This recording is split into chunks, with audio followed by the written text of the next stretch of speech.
और बार बार ये पूछा गया पब्लिक से और कहलवाया गया, कहो कि शमशान चाहिए, कहो कि शमशान चाहिए। मैं आपसे निवेदन करता हूं कि 22 तारीख को होने वाले इलेक्शन में टीएमसी के नेता को जिताकर, विपक्षी की नेता को हराकर शमशान ही पहुंचा दीजिए, इसलिए कि इनको शमशान से बहुत ज्यादा प्यार है, इनको शमशान से बहुत ज्यादा मोहब्बत है। इनको आप शमशान पहुंचाने का काम कीजिए। मेरे भाइयों और बहनों, आप सबसे मैं एक निवेदन और करना चाहता हूं, और वो बहुत खास निवेदन है। दुनिया का कोई धर्म ऐसा नहीं है जिसने नफरत सिखाई हो। हमारे हिंदू भाइयों को बहुत बहुत आदाब।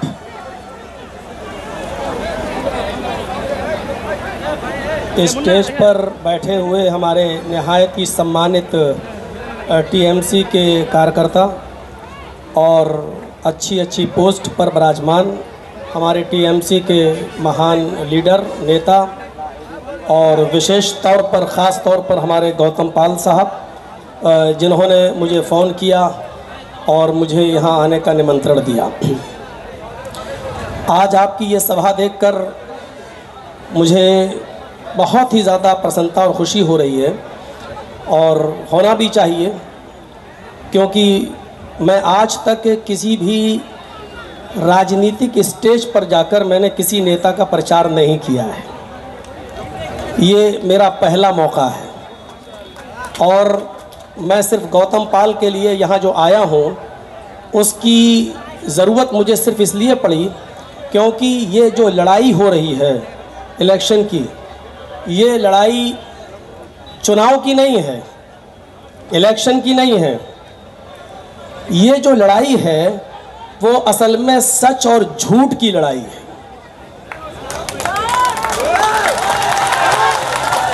मैं इसलिए आपके सामने आया हूं ताकि आपको होशियार करूं, आपको केयरफुल करूं और ये बताऊं कि ये लड़ाई इस बात की लड़ाई है कि सच क्या है और झूठ क्या है, बेईमानी क्या है और सच्चाई क्या है, ईमानदारी क्या है। और इसी चीज़ को मैं उजागर करने के लिए आपके सामने आया हूँ। इस वक्त हम और आप सब जानते हैं कि हमारे इस खूबसूरत बंगाल को भी गुजरात बनाने की नापाक कोशिश की जा रही है, लेकिन मुझे आपसे ये उम्मीद है कि आप ऐसे जहरीले सांपों के फन को कुचल देंगे और उनको उनके इरादों में कामयाब नहीं होने देंगे। ये लड़ाई बंगाल को बचाने की लड़ाई है, ये लड़ाई इस देश को बचाने की लड़ाई है। अगर ये लड़ाई देश के बचाने की और बंगाल के बचाने की नहीं होती तो मैं नहीं आता। मैं सिर्फ इसलिए आया हूं कि आपको ये बता दूं कि किस तरीके से हवाई जहाज के अड्डे, एयरपोर्ट बेच दिए गए हैं, किस तरीके से स्टेशनें बेच दी गई हैं, LIC बेच दी गई है और स्टेडियम को अपने नाम पर बनाया जा रहा है। आप होशियार रहिए, आपको भी आपके बंगाल के बेचने की प्लानिंग हो चुकी है, लेकिन आप इस प्लानिंग पर पानी फेर सकते हैं, क्योंकि आपकी ताकत और आपकी शक्ति सबसे अच्छी और सबसे ऊपर शक्ति होती है। इसलिए आपकी शक्ति की मुझे जरूरत है। इस वक्त ममता बनर्जी अकेली एक ऐसी लेडी सिंगम की तौर पर उभरी हुई है जो इन तमाम जहरीले सांपों को सर को अकेले कुचलने के लिए तैयार है। ये लड़ाई पूरे सिस्टम के खिलाफ हो रही है। आप ये देखिए कि किस तरीके से अभी इलेक्शन के मौके पर CRPF की तरफ से गोलियां चलाई गई और एक वर्ग विशेष के 4 लोगों की हत्या कर दी गई है। बिल्कुल आग जलाने की कोशिश की जा रही है, वातावरण को हिंदू और मुसलमान बनाने की कोशिश की जा रही है। लेकिन बंगाल वालों, तुम बहुत समझदार हो। हमेशा हिंदू और मुसलमान, सिख और ईसाई एक साथ मिलकर रहे हो। ऐसी साजिशों को कभी कामयाब मत होने देना। एक अकेली औरत और दूसरी तरफ एक अकेली बहादुर शेरनी और दूसरी तरफ नरेंद्र मोदी, इस देश के प्रधानमंत्री, दूसरी तरफ अमित शाह, तीसरी तरफ पूरा चुनाव आयोग, इलेक्शन कमीशन। आप देख रहे हैं एक अकेली औरत इन तमाम लोगों का मुकाबला कर रही है। इस वक्त आपकी सहायता की, आपकी मदद की, आपकी हेल्प की जरूरत है और मुझे उम्मीद है कि आप उनका पूरा साथ देंगे, पूरा समर्थन आप करेंगे। ममता बनर्जी को हम सिर्फ बंगाल तक सीमित नहीं देखना चाहते हैं। मौलाना जर्जीस आपके सामने आया है वो सिर्फ ये बताने के लिए कि ममता बनर्जी ही एक ऐसी लीडर है जो न सिर्फ बंगाल की सीएम बल्कि इस देश की प्रधानमंत्री बनने के लायक है। वही है जो इस देश के उसूलों पर कायम रह सकती है, जो संविधान को बचा सकती है, जो हिंदू और मुसलमान सबको एक साथ लेकर चल सकती है। वही एक औरत है जो बता सकती है कि संविधान क्या है, जो ये बता सकती है लोगों को कि देखो सबको एक साथ लेकर किस तरीके से देश को चलाया जा सकता है। लिहाजा आपको इस वक्त बंटने की जरूरत नहीं है। बंगाल वालों, इस वक्त आपकी सख्त जरूरत है। माहौल खराब करने की नापाक अपवित्र कोशिशें की जा रही हैं, लेकिन आप उन तमाम कोशिशों को नाकाम कर दीजिए। और गौतम पाल साहब के लिए मैं खुसूसी तौर पर यह कहूंगा कि इतने भारी वोटों से इनको जिताइए, इतने भारी वोटों से कि दुश्मन सोचने पर मजबूर हो जाए। हमारे मोदी जी को बहुत शौक है ये पूछने का कि तुम्हें कब्रिस्तान चाहिए कि शमशान चाहिए। मुझे उनकी 2018 की वो स्पीच याद है जो उन्होंने फतेहपुर में दी थी। कहा था कि शमशान चाहिए कि कब्रिस्तान चाहिए, और बार बार ये पूछा गया पब्लिक से और कहलवाया गया कहो कि शमशान चाहिए, कहो कि शमशान चाहिए। मैं आपसे निवेदन करता हूं कि 22 तारीख को होने वाले इलेक्शन में टीएमसी के नेता को जिताकर, विपक्षी की नेता को हराकर शमशान ही पहुंचा दीजिए, इसलिए कि इनको शमशान से बहुत ज्यादा प्यार है, इनको शमशान से बहुत ज्यादा मोहब्बत है। इनको आप शमशान पहुंचाने का काम कीजिए। मेरे भाइयों और बहनों, आप सबसे मैं एक निवेदन और करना चाहता हूं, और वो बहुत खास निवेदन है।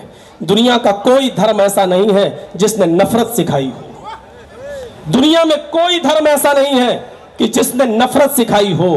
और जब मोदी जी और अमित शाह ने ममता बनर्जी के ऊपर इल्जाम लगाया और किसी ने उनको ममता से ममता बेगम कहने की कोशिश की, तो उन्होंने अपने स्टेज पर चंडी पाठ करके बताया कि मैं इतनी बड़ी हिंदू हूं कि तुम विचार में नहीं ला सकते हो, तुम अपने दिमाग में नहीं ला सकते हो। और मैं भी चूंकि संस्कृत का थोड़ा बहुत ज्ञानी हूं, मुझे मालूम है कि उन्होंने चंडी पाठ जो किया था और संस्कृत के जो मंत्र उन्होंने पढ़े थे, मैं चैलेंज के साथ कह सकता हूं कि इतने मंत्र इस देश के चौकीदार मोदी को भी मालूम नहीं है और योगी को भी मालूम नहीं है। जितने मंत्र ममता बनर्जी ने संस्कृत में पढ़े वो योगी जी से पूछ लो तो उनको भी स्वाहा के अलावा कुछ नहीं मालूम है। और आज हालत ये हो चुकी है कि शमशान घाट की बात करते करते मैं अभी सीधे लखनऊ से चला रहा हूं। आज की रिपोर्ट बता रहा हूं कि कोरोना वायरस में मरने वालों की संख्या इतनी ज्यादा है कि आज लाशों को जलाने के लिए चिता नहीं मिल रही है, लाइन में लगी हुई है जो लाशें। विकास इतना किया हमारे देश के प्रधानमंत्री जी ने, सबका साथ सबका विकास का नारा ऐसा लगाया कि आज जिंदे तो जिंदे, मुर्दे भी लाइन में लगे हुए हैं। आज मुर्दे लोग भी लाइन में लगे हुए हैं। आज चारों तरफ देख लीजिए, हम शिकायतें क्यों कर रहे हैं? हमने लड़ाई लड़ी कब है? हमने भाईचारे के ऊपर लड़ाई कभी लड़ी है? हमारी तो लड़ाई हमेशा मंदिर और मस्जिद के ऊपर रही है, और आज देख लीजिए मंदिर भी बंद है और मस्जिदें भी बंद हैं। मेरे भाइयों, मंदिर और मस्जिद के मुद्दों से उठकर विकास के मुद्दे पर आइए, भाईचारे के मुद्दे पर आइए, देश की उन्नति के मुद्दे पर आइए और भाईचारा हमेशा कायम रखिए। क्योंकि मैं मुसलमान हूं, लेकिन मैं जानता हूं कि हमारा कुरान हमें भाईचारे का निमंत्रण देता है। हिंदू भाई है, इनसे पूछिए कि क्या हिंदू धर्म नफरत सिखाता है? मैं एक मंत्र आपके सामने पढ़ता हूं और देखिए इस मंत्र में क्या कह रहे हैं रामचंद्र जी। रामचंद्र जी कह रहे हैं, प्रत्यत्यम चारुम धर्म गोपीथाय पुरहु यसे मरुद्रिग्नागहि। प्रत्यत्यम चारुम धर्म गोपीथाय पुरहु यसे मरुद्रिग्नागहि। तुम्हारे शब्दों के बाढ़ से, तुम्हारी जबान से निकलने वाले कोई शब्द से किसी दूसरे व्यक्ति को तकलीफ नहीं होनी चाहिए। जो हिंदू धर्म हमें शब्दों के जबान पर, जीभ पर कंट्रोल करने का आदेश दे रहा हो, और जो ये कह रहा हो कि अपने शब्दों से जब जबान से बोलो तो ऐसा शब्द यूज नहीं होना चाहिए कि जिससे किसी मनुष्य को तकलीफ हो, चाहे वो हिंदू या मुसलमान, किसी को तकलीफ नहीं होनी चाहिए। वो धर्म ये कैसे बर्दाश्त करेगा कि एक समुदाय, एक वर्ग विशेष पर दूसरा वर्ग विशेष जुल्म करे? माफ करना, ये हमारी राजनीति को गंदी पॉलिटिक्स तो हो सकती है, लेकिन ये धर्म की शिक्षा नहीं हो सकती है कि कोई किसी से नफरत करे। आज अफसोस होता है कि हिंदू और मुसलमान बनाने की कोशिश की जा रही है। हमारा कुरान भी यही कहता है, या अय्युहन्नास इन्ना खलकनाकुम मिन ज़करिन व उन्सा, है संपूर्ण जगत की मानव जाति, हमने तुम्हें एक मर्द और एक औरत से पैदा किया है, हमने तुम्हें एक पुरुष और एक स्त्री से जन्मा है, तुम्हारा बाप एक है और तुम्हारी माँ एक है, तुम्हारा बाप आदम है, तुम्हारी माँ हव्वा, जिसको हम वेदों में आशु और युवती शत्रुपा के रूप से हम जानते हैं। हमारा एक ही बाप है मनु और एक ही माँ है शत्रुपा, हम सब उसी की संतान है, हम सब उसी के बेटे हैं। लिहाजा जब बेटे हैं तो सब भाई भाई है। लिहाजा ये धर्म के ठेकेदार जो आज धर्म के ठेकेदार बने हुए हैं, इनको ना धर्म से मतलब है, इनको सिर्फ अपनी कुर्सी से मतलब है। आप भाईचारे को समाप्त मत कीजिएगा, अपना भाईचारा बना कर रखिएगा। और एक बात और कह देता हूं आपसे, इस देश की दो आंखें हैं, एक हिंदू और एक मुसलमान। इस देश के दो हाथ हैं, एक हिंदू और एक मुसलमान। इस देश के दो पैर हैं, एक हिंदू और एक मुसलमान।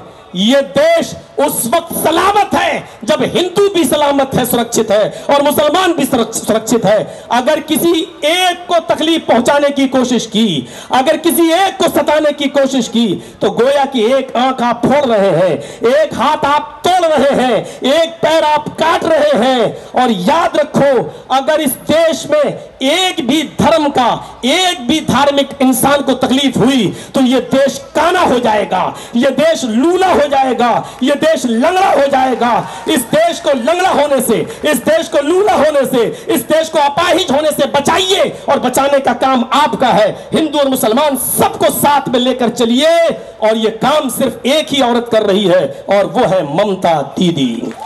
वो है ममता दीदी, जिसने हिंदू को हिंदू नहीं, मुसलमान को मुसलमान नहीं, जिसने अपना सबसे बड़ा धर्म समझा इंसानियत का, जो गरीबों की मसीहा है। आप गौतम बुद्ध के हाथ को मजबूत करके ममता बनर्जी को मजबूत करिए। वैसे तो मैं आपकी लहर देखकर मैं समझ गया हूं कि गोदी मीडिया क्या चीख चीख कर ऐलान कर रही है और वास्तविकता क्या है, वास्तविकता क्या है। और गोदी मीडिया का हाल तो आप जानते ही क्या है। गोदी मीडिया का हाल कभी सही सच्चाई में समझना है तो यह समझ लीजिए कि गोदी मीडिया यह है कि कोई आदमी अगर पानी में डूब रहा है तो उसको बचाएगी नहीं। कोई आदमी पानी में डूब रहा है और ये गोदी मीडिया उसके सामने पहुंच जाए तो ये उसको बचाएगी नहीं, बल्कि उसके मुंह में कैमरा घुसड़ के पूछेगी आपको कैसा लग रहा है, इस वक्त आपको कैसा लग रहा है, इस वक्त आपको कैसा लग रहा है। और हो सकता है कि शाम तक अब न्यूज चैनलों पर आपको हटाकर अब मुझे ही दिखाया जाए। मुझे मालूम है कि किस सिमत की तरफ आपको बहकाया जाएगा, लेकिन इस लेडी सिंघम के हाथ को मजबूत करिए। ये घायल शेरनी है, घायल शेरनी। अमित शाह और मोदी जी ये सब जहरीले सांप हैं, जहरीले सांप, और इन सांपों के सरों को कुचलने के लिए अकेली शेरनी काफी है।